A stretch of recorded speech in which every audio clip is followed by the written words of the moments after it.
Hi everyone, আজ অনেক দিন বাদে তোমাদের সাথে একটা ব্লগ শেয়ার করছি। আজ একটু মায়ের সাথে বেরিয়েছিলাম, কয়েকটা কাজ ছিল টুকিটাকি, তো সেগুলোই মেটানোর জন্য। প্রথমে আমরা একটা স্বর্ণকারের দোকানে গেছিলাম, দেন আমরা চলে গেছিলাম একটা ইলেকট্রনিক শপে কয়েকটা জিনিস নেওয়ার ছিল। ওখান থেকে বেরিয়েই রাস্তায় এই বাচ্চা ছেলেটার সাথে দেখা, যার বয়স নাকি মাত্র 5 বছর। আমরা অনেককেই দেখি যাদের হাত পা থাকা সত্ত্বেও কিন্তু তারা কোনো কিছু না করেই খায়, আর এদেরকে দেখো এত ছোট্ট বয়সে। তোমরা যদি কেউ বারাসাত বাস স্ট্যান্ডের এখানে আশেপাশে থাকো বা যাও, তোমরা অবশ্যই তোমাদের সামর্থ্য মতো হেল্প করো।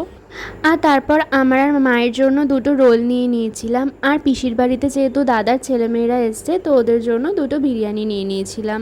আর তারপর মুদিবাজার সেরে বাড়িতে চলে এসেছিলাম। আর রাত্রিবেলা আমি আরসিবির ম্যাচ দেখতে দেখতে রোলটা দিয়েই আমি ডিনারটা কমপ্লিট করে ফেলেছিলাম। আমি কিন্তু অলওয়েজ আরসিবি সাপোর্টার। তোমরা আইপিএলে কোন টিমকে সাপোর্ট করো অবশ্যই কমেন্ট করে জানিও। তো আজকের ব্লগটা এই পর্যন্তই, বাই।